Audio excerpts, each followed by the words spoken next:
Hello everybody, welcome back to Witchfix. That was my very creaky chair, and today we're jumping into film 1 in the 3-part Fear Street series on Netflix. I avoided this for a while just because it was everywhere, and because it was like 3 movies, I was like, I don't have time to watch 3 movies, which is ridiculous. I have acres of time. So today I finally watched the first 2 parts, and tomorrow I'm watching the 3rd part, if all goes well.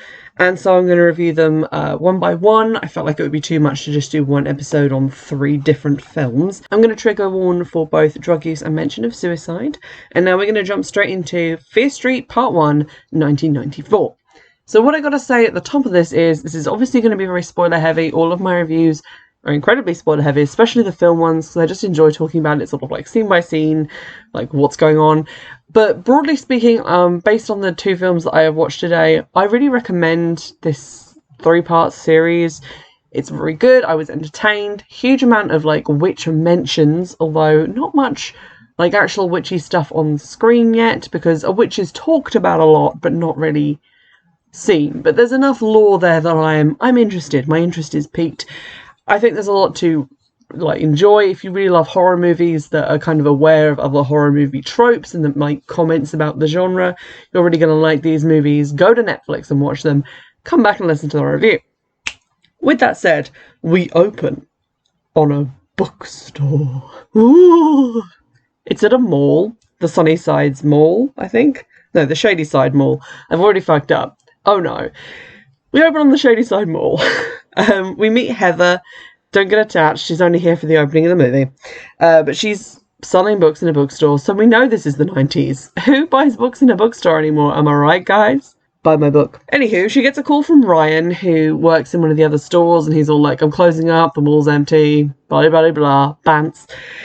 He comes over and is like, jumping out at her because it's a horror movie and he wants to scare her gently before the real scares happen. You've got to ease yourself into it, otherwise you'll just die on the spot. So he ends up like offering to give her a lift home, and she just has to like close up the store.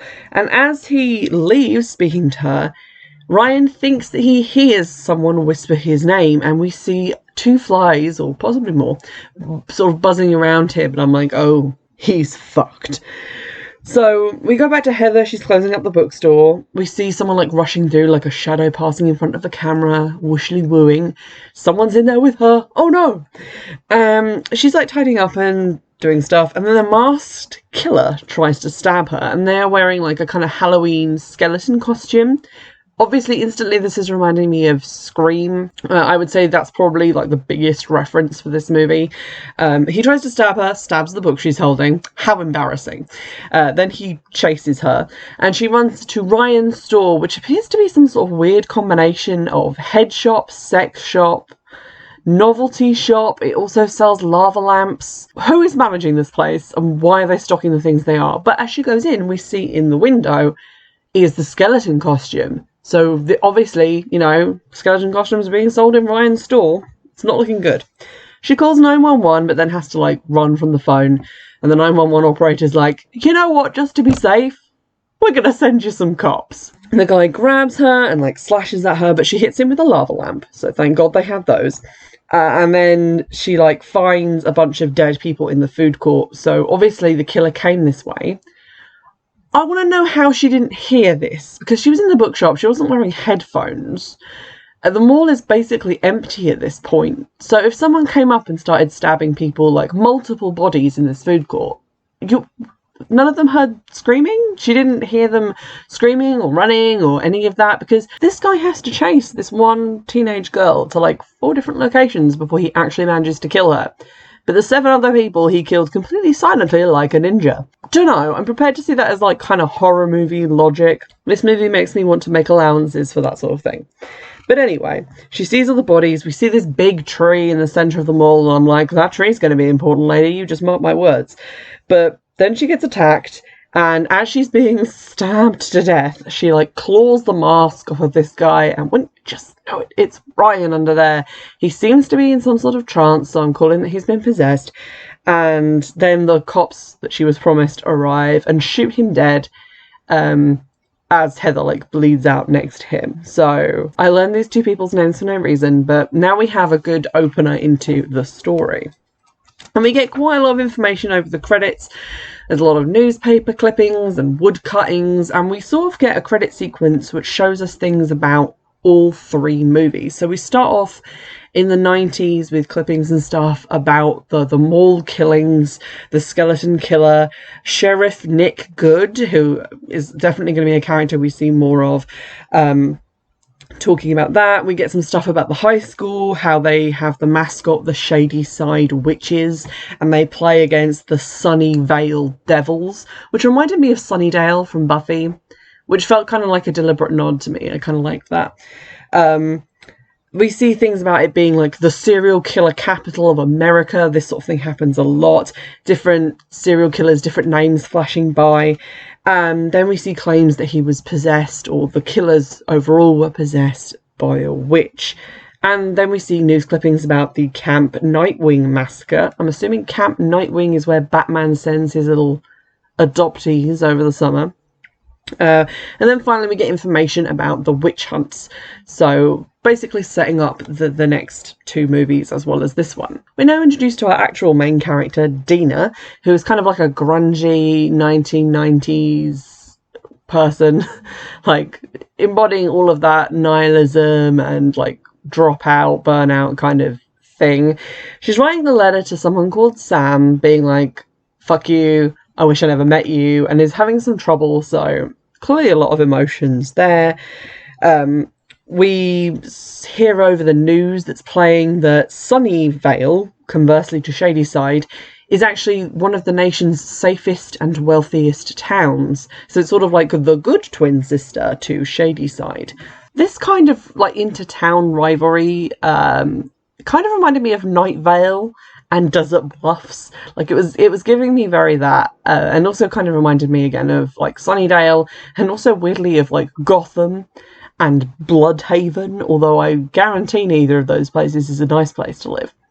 But there we go. We're introduced to Dina's little brother Josh, who's kind of a nerd. Like before like nerdy shit was cool, seems to be Josh's entire personality. Like he's uncool because he's on the internet, because he likes like Iron Maiden and like online RPing with someone who calls themselves the Queen of Air and Darkness. He's like someone who would be really mainstream like now, and yet like just a few short decades ago he's completely weird. So I love Josh. He's just like a cute little hobbit person. He's online talking to this like Queen of Air and Darkness lady about Sarah Fier, whose last name is spelled F-I-E-R, so it's kind of like fire, about how she is this witch known to the town. It's this sort of urban legend / folklore, and people blame her for a lot of bad stuff, and that she was like a famous one-handed witch. So we get like some lore on her fairly early, and she's going to be kind of our principal antagonist throughout the series of films. Then we cut to high school, and we learn a little bit more about our characters. So Josh has a crush on Kate, who is either in a band or a cheerleader, but is wearing one of those uniforms, who like won't give him the time of day, doesn't even look at him. But she is friends with Dina, and also this guy called Simon, who is just a weird stoner, and that's basically his entire personality. It's revealed that Kate is dealing drugs as well, like prescription drugs that she keeps in a shoebox in a vent in the bathroom, in the girls' bathroom. So there's some stuff going on here. They talk a little bit, and Dina is very down on the town. Like she feels like it's cursed, like there's all this bad shit that constantly happens there, and she's not wrong. They're told that in light of, the massacre, there's going to be a pre-game vigil in Sunnydale. Sunnyvale. That's going to happen all the time, I'm sorry. And they all have to go. So you get this kind of nice moment when they're on the bus and they drive through Shadyside, which is very kind of... it looks dead, to be honest. There's just a lot of like shuttered warehouses and very bland, kind of poor looking trading estates and things like that. Like the kind of places that you would fly over on a plane. And then you get into Sunnyvale, and it's like huge, enormous colonial mansions. So there's a huge divide here. And then when you get to the actual vigil, you kind of see it again, like that Sunnyvale is very preppy and almost kind of 1950s-ish, like in some of the characters, whereas the Shadyside people are more kind of modern and, dare I say it, hip. Dina kind of ditches the vigil, takes the shoebox full of stuff that she's, I guess, returning to Sam, and like goes through it down a sort of side alley of the stadium, whatever the bits are called where the football players come out of. She takes a tape out of the box and pockets it because I guess she doesn't want to hand it over. And then we meet Sam. Sam is a girl, and I did not see that coming, so that's bad on me. Doubly bad on me. I'm a bad lesbian for my heteronormative views. But we're introduced to Sam, who has apparently ditched Dina and moved to Sunnyvale. So she's kind of crossed sides in this class/turf war, and it's sort of torn their relationship apart. As Sam and Dina kind of argue about this, the crowd also begins to fight over, you know, everything that they have against each other, specifically that the Sunnyvale people are being very down on Sunnyside and calling them a town full of murderers, which is not historically inaccurate. But there you go. They all get like pulled apart by the cops and then sent home. And then on the bus, Kate is like, we're going to get them Sunnyvale people. And then the Sunnyvale people, including Sam, drive up behind the bus dressed in the skeleton costumes, some without masks, obviously, so you can see who they are, including Sam and her new boyfriend, Peter, who is a boy, which is something Dina did not appreciate. So Dina, in a fit of rage, decides to, I guess, try and throw this sort of keg-sized cooler full of drink out of the rear of the bus at the car.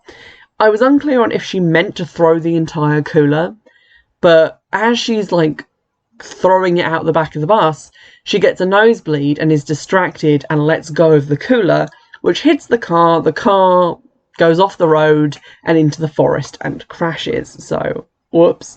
The bus pulls over because, you know, there's been an accident, and we see Sam crawl out of the wreckage of the car. Everyone's fine, don't worry about it. She's also got a nosebleed, and this confused me for a little while, but they do explain it in, I think, the next movie. So it will get explained.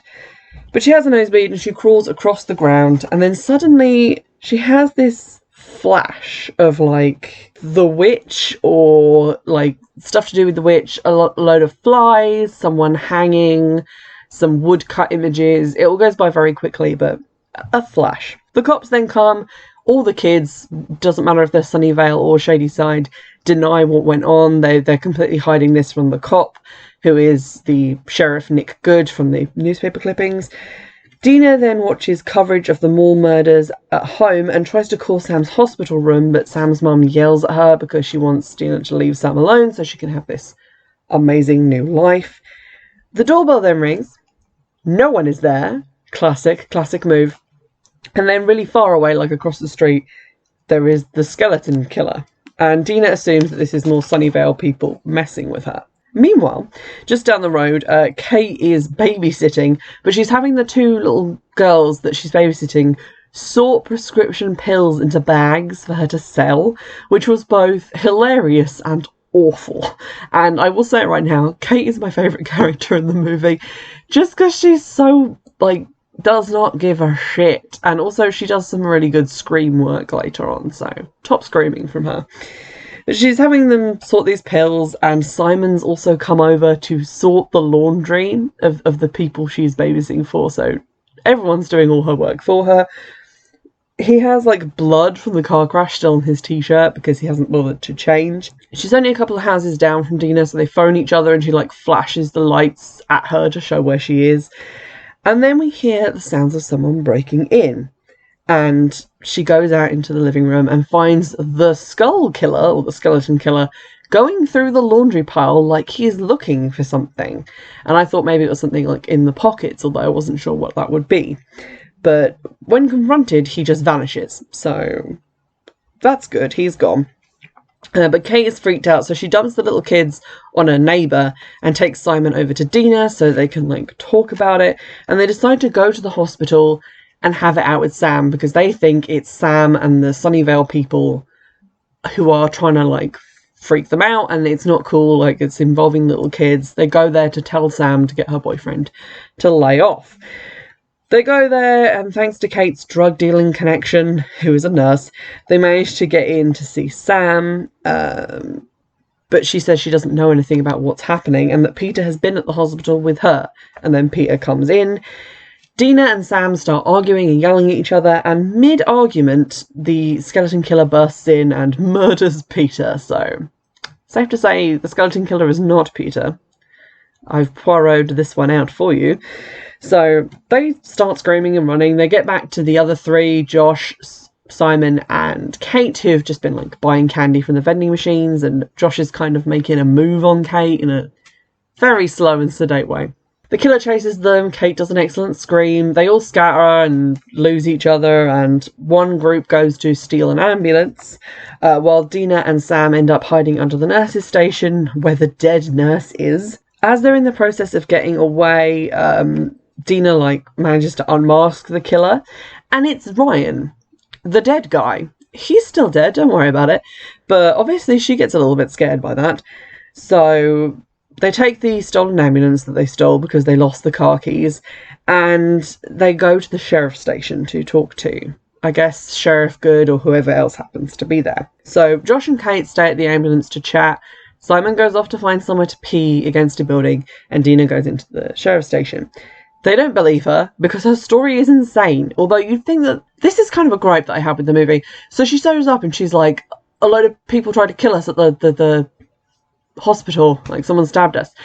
And you'd think that the police would be like, oh, another serial killing in this town where this regularly happens? Cool, we'll believe you. And although she does say that the killer was dead Ryan, which has obviously not happened before, you know, you could say like, oh, okay, she's just thinking that because they're wearing the same costume or whatever, but, you know, I would definitely send more than one guy to check it out. They send one guy to check it out, and that is the sheriff who goes. Dina, realising that they're not getting anywhere with the police, heads back out to the ambulance. Meanwhile, Simon hears mysterious and creepy singing and decides to walk towards it, because he's a smart boy. It turns out to be a girl just sitting on the ground singing to herself, and at first I thought this might be the witch, but she's dressed in like more modern clothing. So she slashes his leg with a straight razor and then crawls after him into the middle of the road and tries to kill him, but Dina shoots her a bunch and she falls down, because, I mean, you would if you got shot a bunch. They all get in the ambulance and run away. They decide to return to the house as like a good base of operations, but while Josh is listening to Simon describe the girl who attacked him, he recognises the description as a girl called Ruby Lane, who murdered a bunch of her friends, her boyfriend, and then killed herself in the 1970s. So another dead killer in addition to Ryan. So they're freaked out by this and want to find out what's going on. They spread out a bunch of newspaper clippings, which I think maybe Josh has because he seems obsessed with this stuff. And they talk about there was a serial killer called the Milkman in the 1950s, the Humpty Dumpty killer in the 1930s. And they mention Camp Nightwing and how Kate's aunt was there when she was a teenager. So we've got some links to the past there. Apparently the first serial killer, and here we get our first look at something that might be relevant in the third movie, it was a pastor who went crazy and started killing kids and cutting out their eyes. So probably he did something bad. We'll see what that was. I mean, bad before he started killing people. I guess something bad enough to get cursed. Josh starts explaining how he thinks this is all to do with Sarah Fear, how the local legend has to be true. We find out a little bit of her rhyme, that she cheated death by cutting off her own hand, and while it remains, she maintains her grip on the land. She cannot be gotten rid of. They all agree, though, that this is really different because it's not just a serial killer after them. Killers are actually coming back from the dead now to pursue them, so what's different? And this is where Sam chimes in and says that she saw the witch. So this is the differing factor here. She had this connection with the witch, and now she's being hunted. And they quickly work out that although the killer appeared at Dina's house and appeared at Kate's house, or the babysitting house that she was at, this is because they had Sam's blood on them. Dina had it on her shoe, and Simon had it on his shirt. And the killer seems to be navigating by scent to try and find them. So they're after Sam, panics at this point, and they're not really sure what to do. So they decide to return to the scene of the visions, i.e. the car crash. They go there, they get Sam to reenact what she did as she crawled out of the car, and they realise that she crawled over the bones of Sarah Fear, which are partially obscured in a lot of very fluffy, fake-looking red moss. The red moss is something that comes back in other movies, so it just looked really fake and weird. But they find it, and they find the chains around the bones, and they formulate this plan that Sarah is annoyed that her body has been disturbed, so they need to rebury her bones, which were inadvertently uncovered during the crash, and that will fix everything. And I'm not buying it, because it's never that easy, but there we go. They decide to rebury her. Sam, who's still bleeding, touches her bloody fingers to the bones and has another vision and realises that this is what caused it last time. She wiped her bloody nose as she got out of the car crash and touched the bones as she crawled, and it's that blood on bone connection which caused the visions. Josh hears someone in the woods and wanders off towards it, because I guess he's sick of being alive. They put the bones in Peter's jacket, which I think Sam was wearing, and shove it in the ground, and they're like, all better, right? And then the camp killer attacks them, the camp killer from Camp Nightwing, who's basically Friday the 13th, Jason Voorhees, a burlap sack over the head and a lumberjack shirt and wielding an axe. They're close cousins. He interrupts the vision that Sam is having by touching the bones, and they escape in the ambulance, run away. And Josh suggests, God, that's hard to say. Josh suggests, I'm not drunk, I promise, but he says they need to find the missing hand, that they found the body, but where is this hand that she's meant to have lost? This is kind of the only mention of that we get, but this obviously does feed into later films. Sam says that Sarah wants her, and this is when they make the revelation about the clothes. I just mentioned it earlier because it just made more sense to talk about it then, but they talk about that and they decide, they need to get out of these clothes. The sheriff arrives at the hospital, finds piles of corpses, and looks unsurprised and tired. He returns to the police station, does some paperwork, and then walking in the street outside, he finds the blood from Ruby's attack on Simon, and also a locket that was ripped off of her neck. So he knows something freaky's going on. The teenagers go to the high school because it has showers and lost and found clothes. They get changed and wash the blood off so that they won't be attacked anymore. Katie comes on to Josh. Dina and Sam have a heart-to-heart moment, and then they get it on as well. And Simon gets himself off in a bathroom nearby, so everyone's all loved up. This is cut short by the sounds of something moving around, maybe outside, maybe inside. And they decide to set a trap using this information that they know the killers are coming for the blood.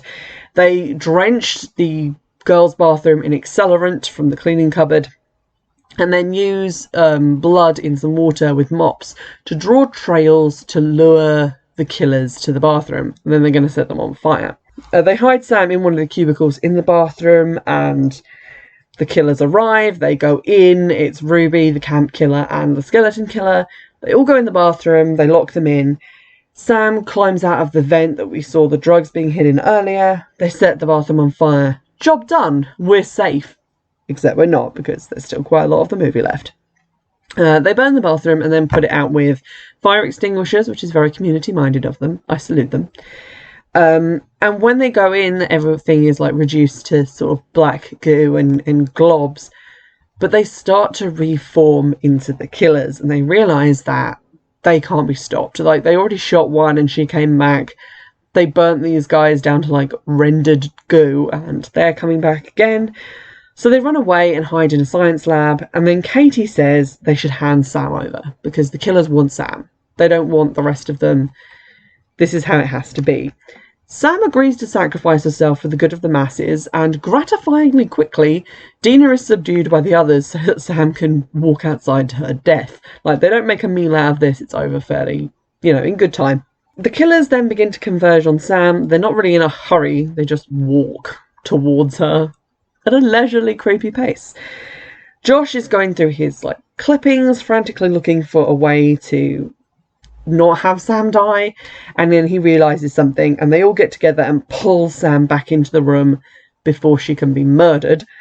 And according to the newspaper clippings that Josh has unearthed, someone called C. Berman, they just have like the first initial, was at Camp Nightwing and survived the attack. And just like Sam, she saw the witch. Like, she's quoted in the article as saying, "I saw the witch."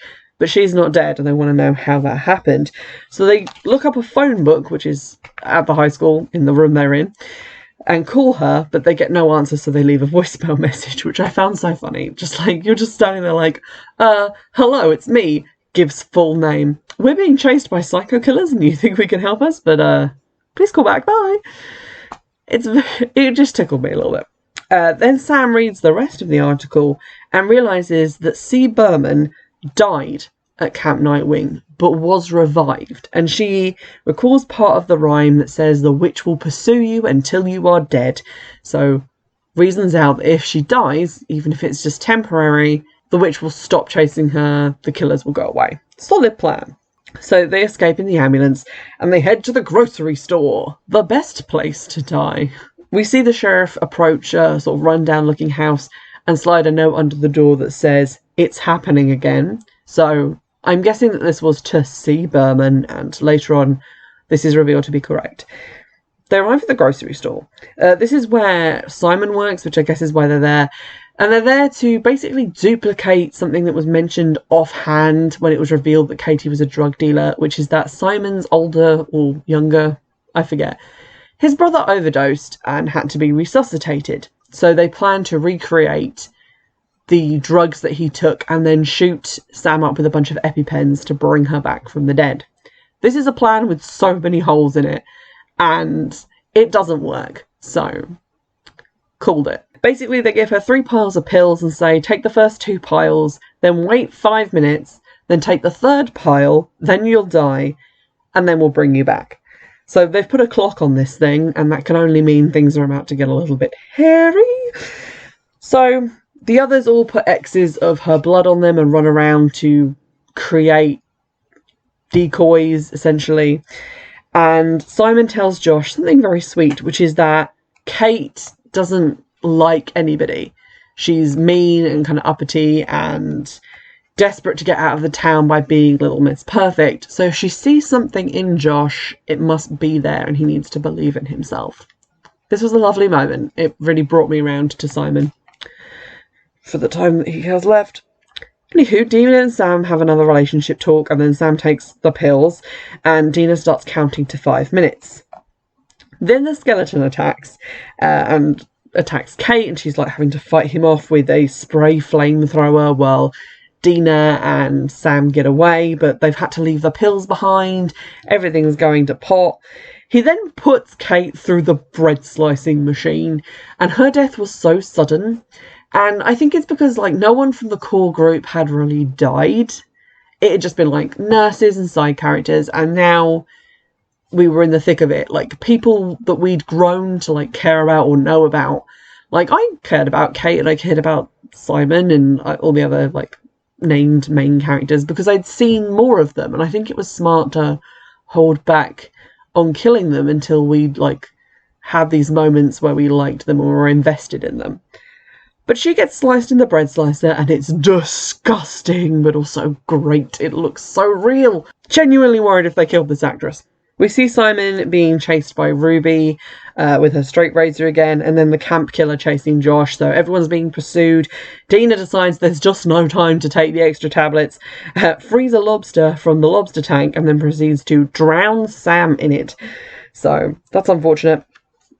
Josh stumbles upon Kate's, sliced body, and he turns, like Simon also comes up next to him and sees it, and as he turns to Simon gets an axe in the head from the camp killer, so he's dead. This is just like 2 gunshots to the face.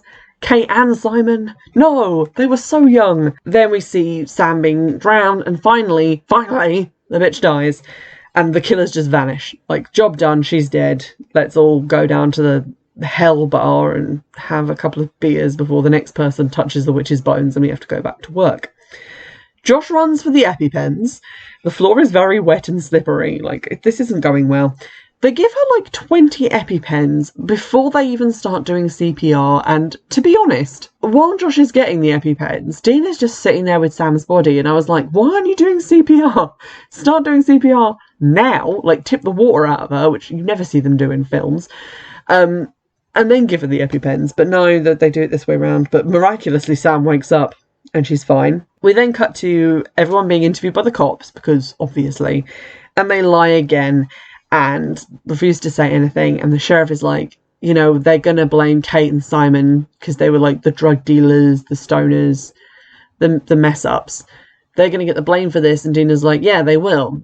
But no one's going to believe me if I tell the truth. So there's no point. Josh gives a paperclip to someone who I probably was meant to recognise from earlier. I think he was maybe in the opening scene at the mall, but he's been arrested since. But he gives him a paperclip to like pick his handcuffs, and then he gives Josh a business card, which I'm fairly certain is probably going to come into play later, but we'll see. They leave the station, they go home. Sam and Dina are together again. They're not denying that they're in love, even though Sam's mum is not happy. Dina comes over that night. They listen to the mixtape that Dina made Sam and then took back from her earlier. It's all very cute, and obviously it can't last.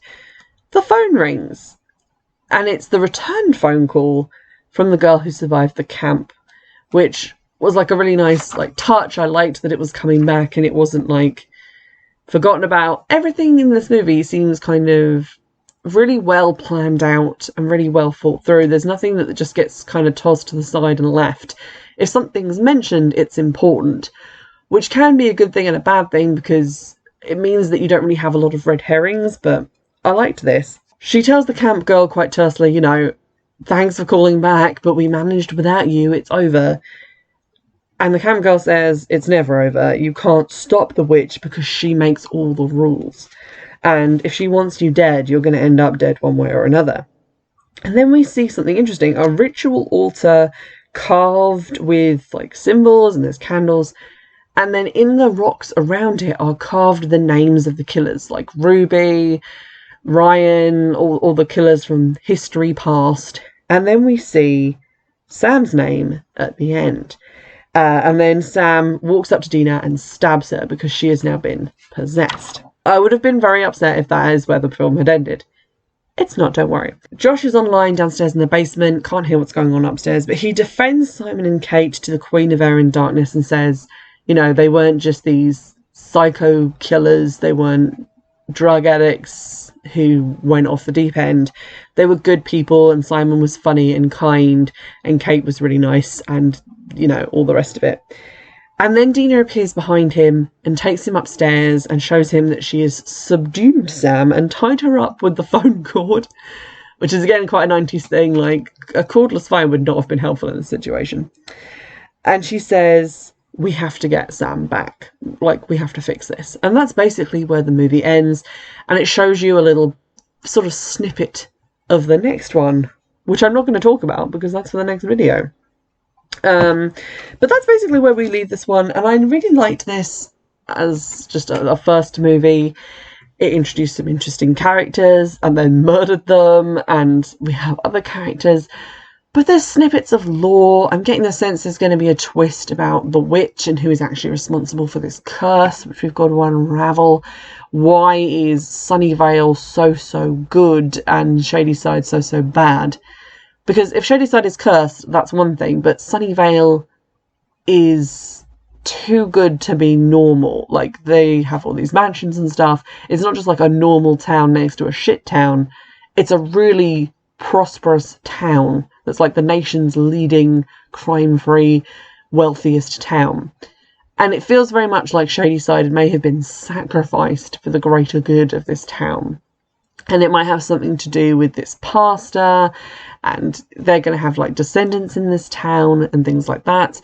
Also, when I got to the end of it, I was like, oh, okay, so the sheriff is of the right age where he's going to be around in the 1980s movie. So we're going to see him as he's like younger. We're going to see characters related to other characters. This is a more uncomplicated story. I feel like it's going to get a lot more complicated later on. But it was a really good opener, and although the witch isn't in it, she's mentioned quite a lot and has a lot of lore. It's not just people running around going, hide from the witch is coming, the witch did this. We get actual stories about her, locations that are important to her, like her body is discovered. We get to see little snippets of her via the woodcuts and visions. So she is very much present, even if the actual villainy is being done by your garden variety kind of crazy Halloween style serial killers. So I enjoyed this film muchly, and I'm now going to record my review for the second movie, and we'll see what happens when I get into the third one tomorrow. In the meantime, if you've enjoyed this review, do remember to leave a like on the YouTube version. Everyone else says that, so it must be important. And be sure to recommend any other movies that you'd like me to watch. And in the meantime, I'll see you in the next one.